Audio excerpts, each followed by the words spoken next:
చేస్తున్నారు. మరో పక్కన మృతదేహాలు విశాఖపట్నంకి సంబంధించిన కేజీహెచ్కు తరలించారు. ప్రమాద సమయంలో బస్సులో దాదాపు 50 మంది ప్రయాణిస్తున్నట్టు తెలుస్తుంది. నిత్యం రద్దీగా ఉండే శ్రీనగర్ అలాగే గాజువాక సిగ్నల్ పాయింట్ దగ్గర ఈ ఘటన చోటు చేసుకుంది. తెల్లవారుజామున కావడంతో పెను ప్రమాదం చోటు చేసుకుంది. మరి కొంత ఈ 2 వాహనాలకు మాత్రమే యాక్సిడెంట్ అవ్వడం జరిగింది. మరి పగటిపూటనో ట్రాఫిక్ సమయంలో జరుగుంటే భారీగా ప్రమాదం జరిగి ఉండే అవకాశం ఉంది. మొత్తం మీద బస్సు డ్రైవర్ నిద్రమత్తు అలాగే అతి వేగమే ప్రమాదానికి కారణమా? ఒకసారి మనం ఆ విజువల్స్లో చూడొచ్చు ఎంతగా ఆ బస్సు ఎంతగా ధ్వంసం అయిపోయిందో. పూర్తిగా ఒక 5-6 రోస్ దాటేదాకా కూడా అది పూర్తిగా ధ్వంసం అయింది. వాళ్ళకి సంబంధించిన ఆ సామాన్లు కూడా మనం చూడొచ్చు, కుప్పలు తెప్పలుగా అవి పడిపోయాయి. అలాగే ఆ బస్సు విండ్షీల్డ్ కూడా మనం చూస్తున్నాము. ఆ ముందు భాగం ముందు ఏదైతే అద్దం ఉంటుందో బస్సుకి సంబంధించిన ఆ అద్దం కూడా పడిపోయింది. ఆ సామాన్లన్నీ కూడా పక్కన చెల్లా చెదురైపోయాయి. బస్సు పైన నాకు తెలిసి బస్సు పైన ఉన్న సామాను సీట్లు కూడా చూడండి, మన బ్లూ కలర్లో ఉన్న అవి సీట్స్. సో ఆ సీట్లలో కూర్చున్న వ్యక్తుల పరిస్థితి ఆలోచించండి ఒక్కసారి. ఆ సీట్లతో సహా ఊడిపోయి కింద పడిపోయినాయంటే ఎలాంటి పరిస్థితులు అక్కడ ఎలాంటి పరిస్థితులు ఉన్నాయో అర్థం చేసుకోండి.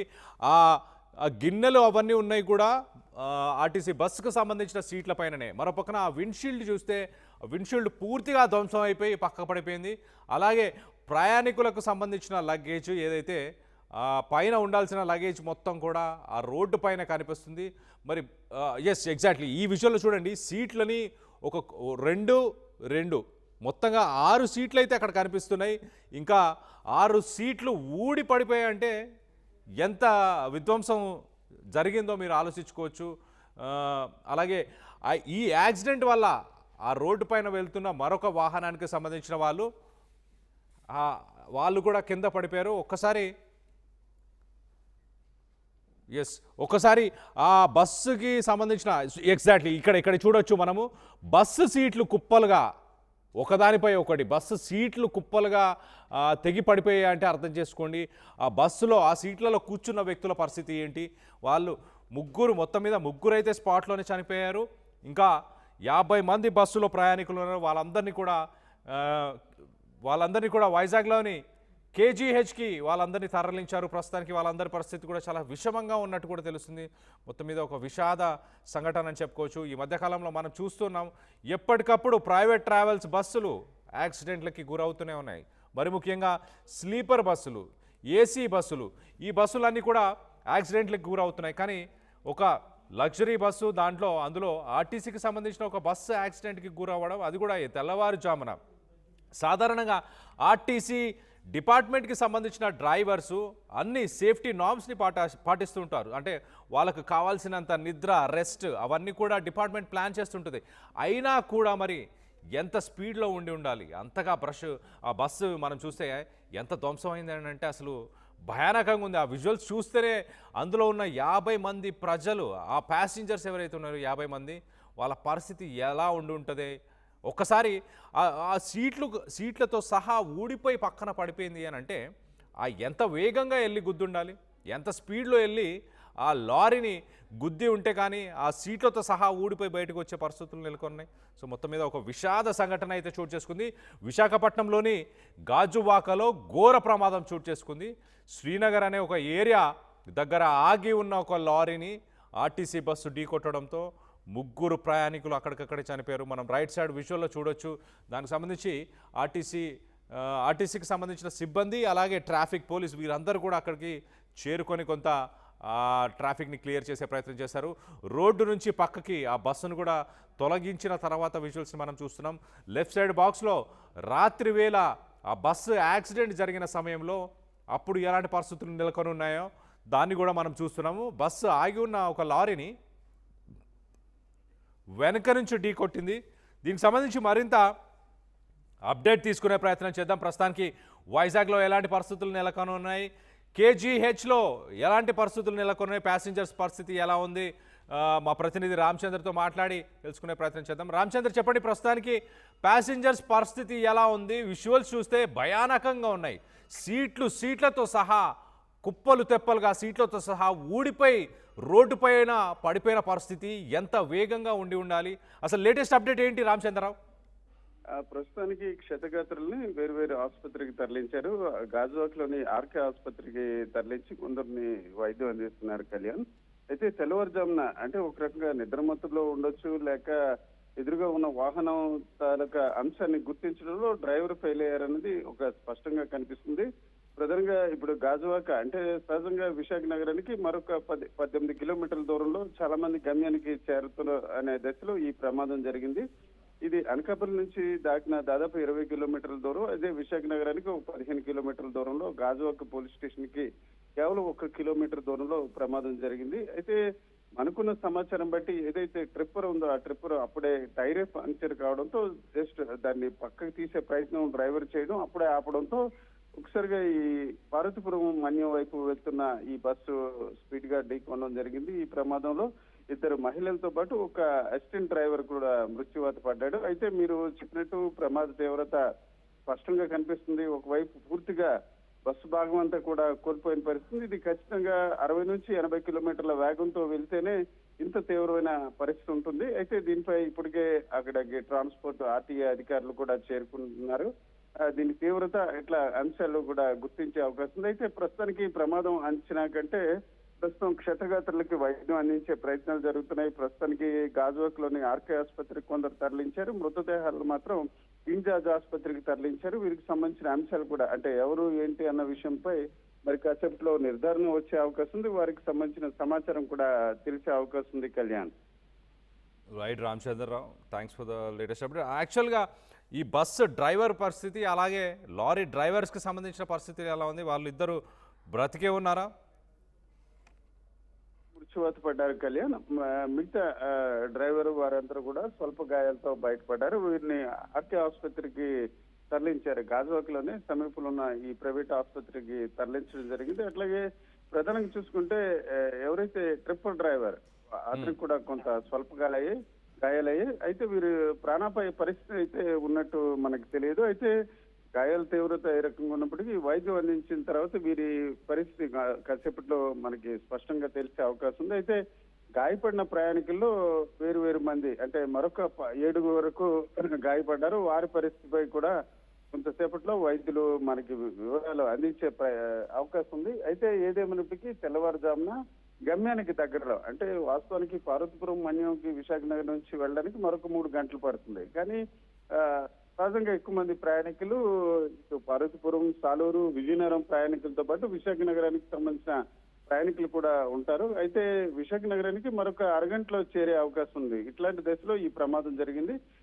మనకున్న సమాచారం బట్టి అక్కడ ట్రాఫిక్ పోలీసుల మాటలు బట్టి డ్రైవర్ కాస్త నిద్రలోకి రావడం, లేకపోతే అతివేగంగా వచ్చి ఎదురుగా ఉన్న ట్రిప్పర్ నెమ్మదిగా ఆపుతూ పక్కకి సైడ్ తీసుకున్న దశని దూరం నుంచి గమనించకపోవడం వల్ల ఈ రకంగా ప్రమాదం జరిగి ఉంటుందని అంచనా వేస్తున్నారు.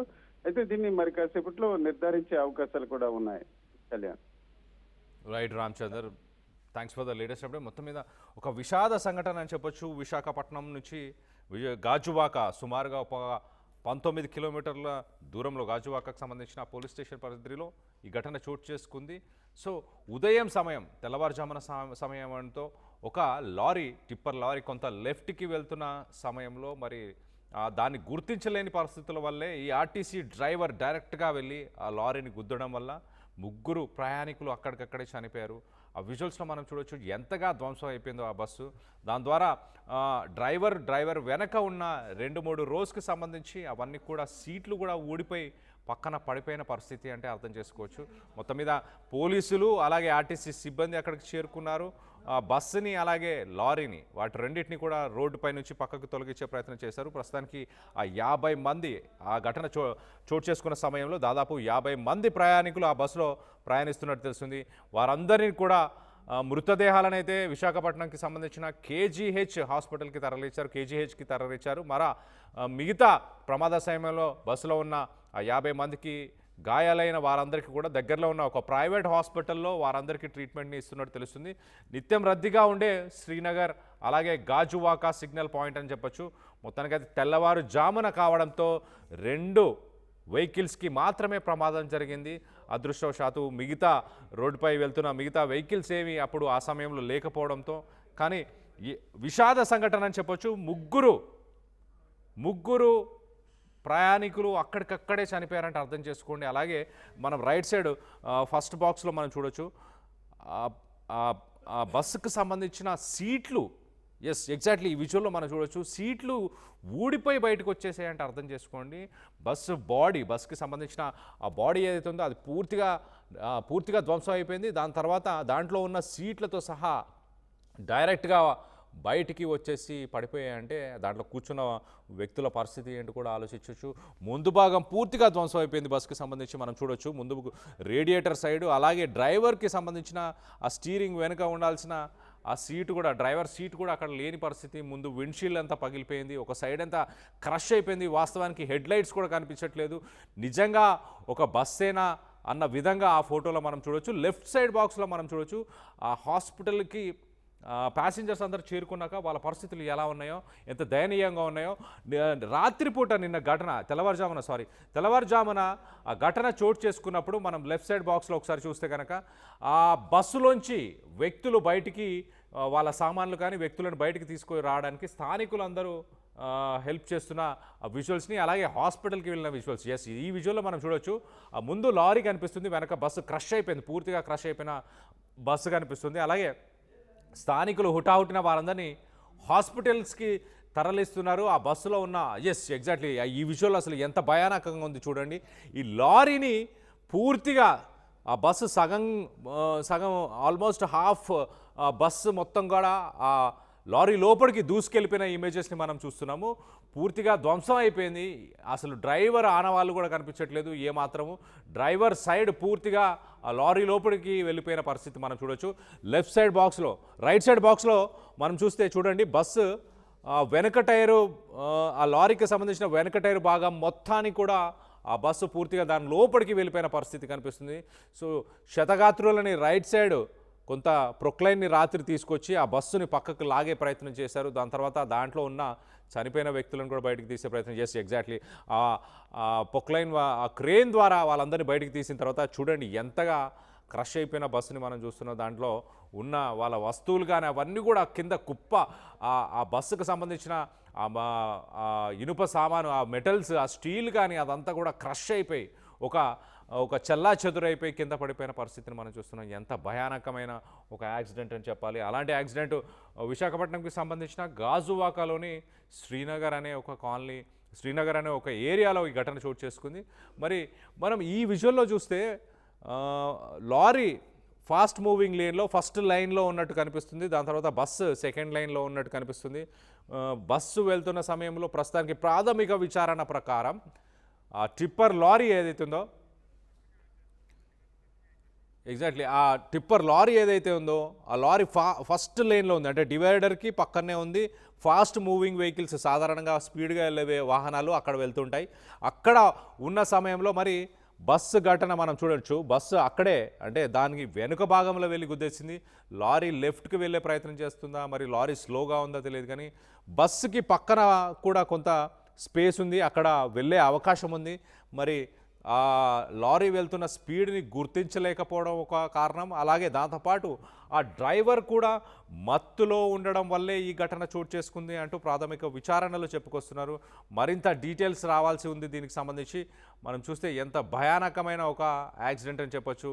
ఈ మధ్యకాలంలో ప్రైవేట్ బస్సులకి సంబంధించి ఇలాంటి ఘటనలు మనం చూస్తూ వచ్చాం. ప్రైవేట్ బస్సులు, మరి ముఖ్యంగా ఏసీ ప్రైవేట్ ట్రావెల్స్లో ఇలాంటి భారీ యాక్సిడెంట్స్. మొత్తం మీద ఈ ఘటనలో ఒక మంచి విషయం అని చెప్పాలి, ఒక రకంగా అదృష్టం అని చెప్పాలి. గతంలో మనం చూస్తే కర్నూలు ఇన్సిడెంట్ కానీ మిగతా ఇన్సిడెంట్స్లో ఇలా యాక్సిడెంట్స్ అయిన సమయంలో మంటలు చెలరేగి బస్సులో ఉన్న వాళ్ళు ఎంతోమంది చనిపోయారు. కానీ ఈ ఘటనలో అదృష్టవశాత్తు మంటలు చెలరేగలేదు, మంటలు అంటుకోలేదు ఇటు లారీ కానీ. At the same time RTC బస్సుకి కూడా మంటలు అంటుకోకపోవడం వల్ల కొంతమంది ప్రయాణికుల ప్రాణాలైతే ఇంకా ఉన్నాయని చెప్పుకోవచ్చు. ఒక రకంగా ప్రైవేట్ హాస్పిటల్లో వాళ్ళందరి పరిస్థితి కూడా చాలా విషమంగా ఉంది. మరి దీనికి సంబంధించి అధికారులు, స్థానిక ఎమ్మెల్యే, ప్రభుత్వం వీరందరూ కూడా స్పందిస్తారా, ఎలాంటి చర్యలు తీసుకోబోతున్నారు, వాళ్ళందరికీ ఏమైనా ఎక్స్గ్రేషియా ప్రకటించే అవకాశం ఉందా, దీనికి సంబంధించి మరింత అప్డేట్ ఇచ్చే ప్రయత్నం కూడా చేస్తాను. దీనికి సంబంధించి మీరేమనుకుంటున్నారు? ఈ యాక్సిడెంట్ జరగడానికి గల ముఖ్య కారణం ఏమై ఉండొచ్చని మీరు అభిప్రాయపడుతున్నారు? మీ అభిప్రాయాలని కింద కామెంట్ రూపంలో తెలియపరచండి.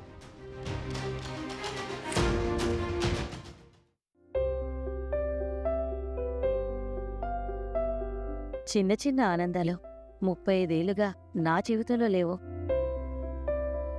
35 ఏళ్లుగా నేను డైపర్లలో బ్రతికాను. 6 సెంటీమీటర్ల ఫిస్టులా నా మూత్రాశయంలో లీక్ కారణమైంది.